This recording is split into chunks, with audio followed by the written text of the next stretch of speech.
Est-ce que je dois me séparer de mon conjoint? Deuxième partie.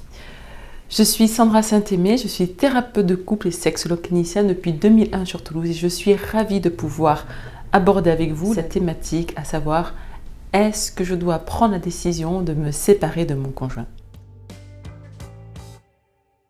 Alors, comme nous l'avons vu dans la première partie, la question de la séparation n'est jamais une question anodine. Elle est toujours le résultat, elle est toujours la conséquence d'un événement ou d'une suite d'événements qui vous ont amené à polariser votre attention sur l'avenir de votre couple. Maintenant, j'aimerais que vous puissiez prendre le temps d'observer l'attitude que vous avez eue depuis que vous avez pensé à vous séparer de votre conjoint ou de votre conjointe. C'est-à-dire, quelle est l'attitude que vous avez eue avec votre partenaire? Est-ce que vous y en avez parlé? Est-ce que vous n'y en avez pas parlé? Est-ce que vous avez le sentiment plutôt de lui faire sentir qu'il y a quelque chose qui couve? Ou est-ce que, au contraire, vous avez peut-être essayé de redonner un nouveau souffle à votre couple en vous réinvestissant, en proposant de nouvelles activités à partager avec votre partenaire pour que vous puissiez peut-être vous rapprocher? L'attitude que nous adoptons à partir du moment où nous avons commencé à penser à une fin éventuelle à notre couple, en dit long finalement sur les fondements de notre motivation. Je vous invite à prendre immédiatement une feuille et un stylo. Sur cette feuille, je vais vous demander de noter 4 raisons pour lesquelles vous avez décidé d'en parler à votre partenaire. Peut-être est-ce que c'est par souci de franchise? Peut-être est-ce que parce que vous espériez voir sa réaction?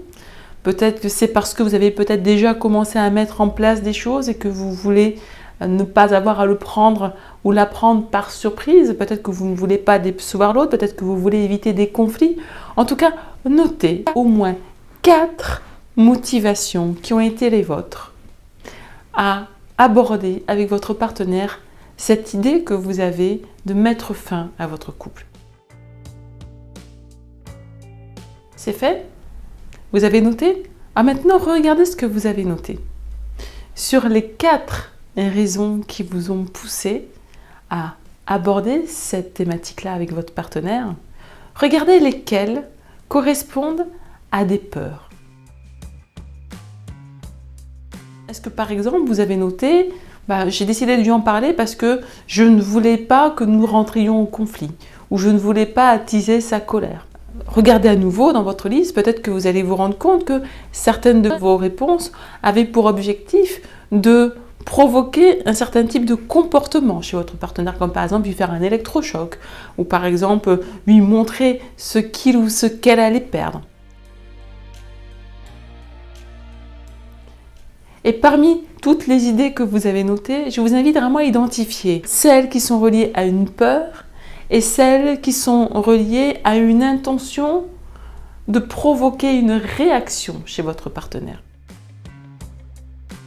Maintenant que vous avez fait ce petit travail d'identification de vos motivations, je vous invite à réfléchir grandement à la catégorie peur et à la catégorie j'attendais une réaction. Parce que cette catégorie représente vraiment le point de doute central de votre questionnement. C'est-à-dire que à partir du moment où nous commençons à aborder avec notre partenaire une problématique qui nous a heurté dans l'espoir de provoquer un électrochoc notre partenaire, c'est que quelque part la question de base qui est est-ce que je vais continuer ou pas ce couple n'est peut-être pas vraiment à l'ordre du jour, puisque quelque part nous espérons une réaction de la part de notre partenaire, d'ailleurs que nous essayons de créer, que nous essayons de stimuler. Vous savez, lorsque vous serez vraiment prêt ou prête à prendre cette décision-là, vous n'attendrez plus une réaction de la part de votre partenaire. Prendre la décision de mettre fin à son couple doit toujours être fait pour des raisons qui nous appartiennent, non pas pour faire réagir l'autre. Si au fond de votre cœur, vous pensez quelque part que votre partenaire est capable de pouvoir effectuer ces modifications et d'améliorer son attitude à l'intérieur de votre couple, alors dites-le lui. Finalement, c'est une façon de dire à votre conjoint, je crois encore en toi, je crois encore en nous. Alors plutôt que d'y aller en posant finalement l'ultimatum de la séparation, et si vous y alliez en ouvrant votre cœur, en exprimant clairement votre intention. Donc, mettez de la clarté dans votre réflexion. Communiquez, demandez, apprenez à faire vos demandes. Au pire, ce sera non. Mais peut-être que vous aurez l'agréable surprise d'avoir un conjoint, une conjointe à votre écoute et activement déterminé à améliorer la situation de votre couple. C'était Sandra Saint-Aimé et je vous dis à très bientôt pour une troisième partie. Je voulais d'abord revenir, donc comme vous l'avez compris, donc si vous avez, comme je vous l'ai expliqué lors de la première partie de cette thématique située dans la première vidéo consacrée à cette thématique, je vous disais que